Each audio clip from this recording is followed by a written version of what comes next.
ভারতের হাতে লেগেছে এমন এক মহা সম্পদ যেটা আরব দেশের পেট্রোল, ডিজেল এবং গ্যাসের অস্তিত্বকে করে দেবে শেষ। এখন শুধু পেট্রোল ডিজেল নয়, বরং বিদ্যুৎও হবে ফ্রি। এক ঝটকাতেই নিয়ে নিয়েছে ভারত। তো বন্ধুরা, ভারত 10 বছর ধরে এমন এক অপমানের সম্মুখীন হচ্ছিল যেটা কোনো ছোটখাটো অপমান ছিল না, বরং ইন্টারন্যাশনাল লেভেলে ভারতকে অপমান করার চেষ্টা করা হচ্ছিল। আর ভুল যারই হোক না কেন, যদি দোষী আপনাকে বলা হয়, এর সাথেই যদি আপনার ক্ষতি করার চেষ্টা করা হয়ে থাকে, তাহলে আপনার কতটা কষ্ট হবে? অবশ্যই অনেক বেশি দুঃখ হবে। আর সেই ক্ষয়ক্ষতির কারণে আপনি অনেক সমস্যাতেও পড়বেন। আর বিদেশি কোম্পানি দ্বারা ভারতের সরকারি কোম্পানির সাথে এমনটাই করা হচ্ছিল, যার মাধ্যমে ডিরেক্টলি ভারতের ইমেজ খারাপ করার চেষ্টা করা হচ্ছিল। কিন্তু আপনি জেনে খুশি হবেন, 10 বছর ধরে চলা এই দীর্ঘ লড়াই অবশেষে ভারত জিতে নিয়েছে। আর এই লড়াই ছিল আমাদের প্রতিষ্ঠার, আমাদের সম্মানের। 10 বছর ধরে আমরা প্রচুর সহ্য করেছি, এর ক্ষতিপূরণ আমরা পেয়েছি, তাও আবার অনেক বেশি। তো বন্ধুরা, সম্পূর্ণ খবর কি তাই ভিডিওতে জেনে নেওয়া যাক। এছাড়াও আরো একটা খবর রয়েছে যেখানে আমি আপনাদের বলবো, ভারতের হাতে এমন এক মহা সম্পদ লেগেছে যেটা শুধুমাত্র পেট্রোল ডিজেল নয়, বিদ্যুৎকেও সস্তা দামে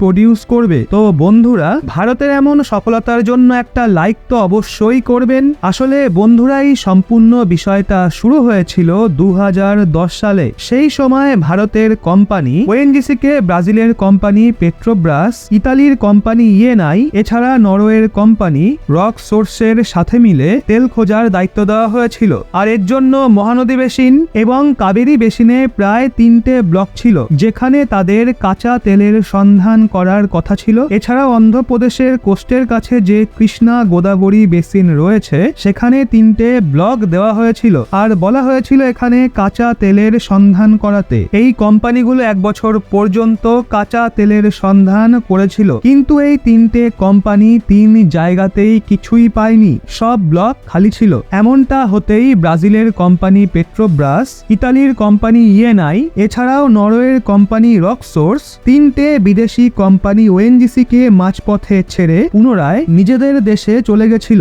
শুধু তাই নয়, তারা এটাও বলেছিল যে আমরা 4টে কোম্পানি মিলে নিজেদের মধ্যেই সন্ধানের যে ব্যয়কে ভাগ করার কথা ছিল, সেটাও এখন আর আমরা দেব না। ওএনজিসি কে সব দায়িত্বভার গ্রহণ করতে হবে, আমরা নিজেদের ভাগের টাকা দেব না। এই সব বিষয় তো হয়েছেই। এছাড়াও এরা ভারতীয় কোম্পানি ওএনজিসির ওপর অভিযোগ তুলেছিল যে ওএনজিসি প্রফেশনাল নয়, এই কোম্পানি ঠিকমতো জানে না কোথায় কিভাবে সন্ধান করতে হয়, এই জন্য আমরা এই কোম্পানির সাথে কাজ করব না। অর্থাৎ একদিকে তো আমাদের টাকা ডুবেইছে, সেই সাথে আমাদের সঙ্গে বিশ্বাসঘাতকতা করেছে, আর তারপর সম্পূর্ণ বিশ্বের সম্মুখে ওএনজিসি কে অপমান করার চেষ্টাও করেছে।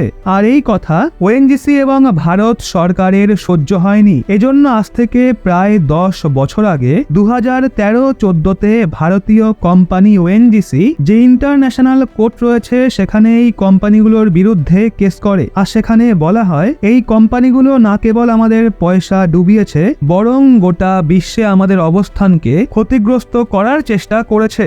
2014 সাল থেকে 2016 সালের মধ্যে এই সব কেস এই 3 কোম্পানির ওপর করা হয়। আর তখন থেকেই গত 10 বছর ধরে এই কেস চলে এসছে। আর আপনি জেনে খুশি হবেন, এখন এই কেস শেষ হয়ে গেছে, কারণ কোর্ট সব ভারতের পক্ষে সঠিকভাবে বিবেচনা করে ডিসিশন দিয়েছেন। আর না কেবল এই 3 কোম্পানিকে কথা শোনানো হয়েছে, বরং এই 3টে কোম্পানিকে আদেশ দেওয়া হয়েছে যে ভারতকে ভারী মাত্রায় ক্ষতিপূরণও দিতে হবে। তো বন্ধুরা, পেট্রোব্রাসের ওপর $50 মিলিয়ন ক্ষতিপূরণ দাবি করা হয়েছিল। তখন কোর্ট বলেছিল আপনাদের ইন্টারেস্ট অর্থাৎ সুদও দিতে হবে। এই অবস্থায় শুধুমাত্র $50 মিলিয়ন দিলেই হবে না, আপনাদের ভারতকে $60 মিলিয়ন দিতে হবে। অন্যদিকে ইএনআই অর্থাৎ যেটা ইতালির কোম্পানি ছিল, তার উপর $20 মিলিয়ন দাবি করা হয়েছিল, কিন্তু সুদের সাথে তারা আমাদের কোম্পানি ওএনজিসি কে $33 মিলিয়ন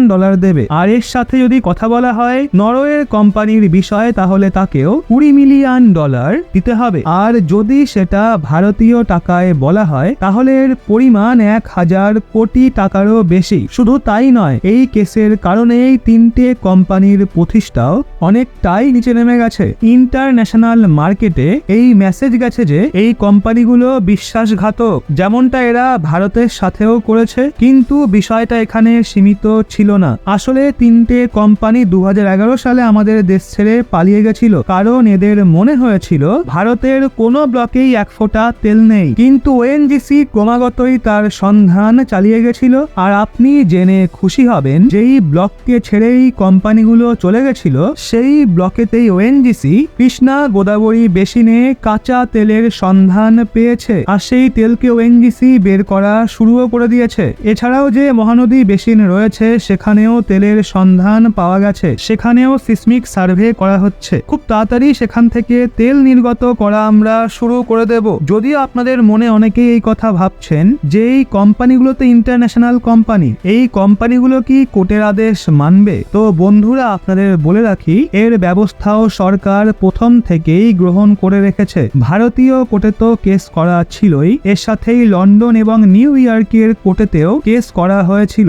সেই জন্য এই কোম্পানিগুলো ক্ষতিপূরণ দিতে অস্বীকার করতে পারবে না। যদি এরা কোর্টের আদেশকে না মানে আর ভারতকে ক্ষতিপূরণ দিতে অস্বীকার করে, তাহলে এটা বাধ্যকারী সিদ্ধান্ত।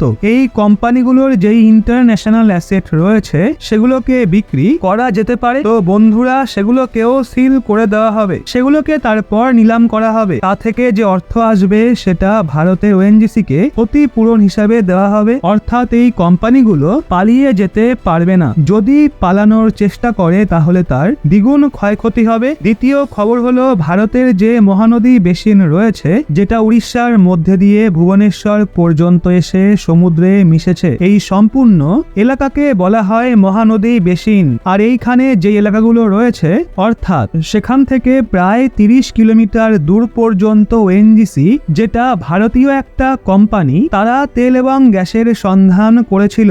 আর গত কয়েক বছর ধরে সেটা জারি ছিল। কিন্তু আজ ওএনজিসি সেখানে গ্যাস থাকার সম্ভাবনা পেয়েছে। আর সবচেয়ে গুরুত্বপূর্ণ বিষয় হলো, এখানে ওএনজিসি একটা নয় বরং দুটো ন্যাচারাল গ্যাসের সন্ধান পেয়েছে। আর এটা অনেক বেশি গুরুত্বপূর্ণ। এর কারণ হলো, পরবর্তী 5 থেকে 10 বছরের মধ্যে কাঁচা তেলের ব্যবহার অনেক কমে যাবে, কারণ প্রত্যেকটা জিনিস ইলেকট্রিফাইড হয়ে যাবে, কিন্তু গ্যাসের ব্যবহার ক্রমাগতই চলতে থাকবে। আসলে কিছুদিন আগে যত পরিবেশ সুরক্ষা সম্মেলন হয়েছে, সেখানে সব দেশগুলোকে এই সব জিনিসের ওপর উৎসাহিত করা হয়েছে যে আপনারা নিজেদের দেশে কয়লা জ্বালিয়ে বিদ্যুৎ উৎপাদন করেন। অনেক দেশ তো আবার ডিজেল পুড়িয়ে বিদ্যুৎ উৎপাদন করে থাকে। কাঁচা তেল দ্বারা তৈরি করা বায়ো প্রোডাক্টের ব্যবহার করে, তা থেকে বিদ্যুৎ উৎপাদন করে, যার ফলে ভয়ানক দূষণ সৃষ্টি হয়। এই অবস্থায় এই সবের ব্যবহার না করে যেই ন্যাচারাল গ্যাস হয় তার ব্যবহার করুন, কারণ তা থেকে দূষণ খুবই কম মাত্রায় হয়। বিশেষ করে কয়লা এবং ডিজেলের তুলনায় প্রায় নয়ের বরাবর। এই জন্য বেশিরভাগ দেশ কয়লা এবং ডিজেল থেকে শিফট হচ্ছে ন্যাচারাল গ্যাসে। এই অবস্থায় এর ব্যবহার পরবর্তী সময়ে আরো বৃদ্ধি পাবে, যেমন ভাবে বিদ্যুতের চাহিদা বৃদ্ধি পাবে। অন্যদিকে যেমন ভাবে ন্যাচারাল গ্যাসের ব্যবহার শুধুমাত্র বিদ্যুৎ তৈরিতেই করা হয় না, তার থেকেও বেশি ব্যবহার করা হয় আমাদের বাড়িতে খাবার তৈরি করাতে। এই জন্য ভারতের প্রয়োজন যতটা সম্ভব ন্যাচারাল গ্যাসের বিষয়ে আত্মনির্ভর হওয়া, কারণ এই সময় পরিস্থিতি এমন রয়েছে যে ভারতে 50%-এরও বেশি ন্যাচারাল গ্যাস শুধুমাত্র দুটো দেশের থেকে ইম্পোর্ট করা হয়ে থাকে। প্রথম হলো কাতার, আর তারপর রয়েছে আমেরিকা। ওভারঅল দেখলে আমাদের প্রয়োজনীয়তার 3/4 বেশি গ্যাস আমরা অন্যান্য দেশ থেকে ক্রয় করে থাকি। আর এই জন্য মহানদী বেসিনে যেই দুটো গ্যাস ভান্ডারের সন্ধান পাওয়া গেছে, এটা ভারতের জন্য কোনো বড় সম্পদের চেয়ে কম নয়। তো বন্ধুরা, ভারত খুবই দ্রুত এই গ্যাসকে নির্গত নিশ্চয়ই করবে। তবে বন্ধুরা, এই সম্পূর্ণ বিষয় নিয়ে আপনার কি মতামত তা নিচে কমেন্টে অবশ্যই জানান। আর এরকমই লেটেস্ট ইনফরমেটিভ ভিডিও পেতে চোখ রাখুন রহস্য বাংলার পর্দায়।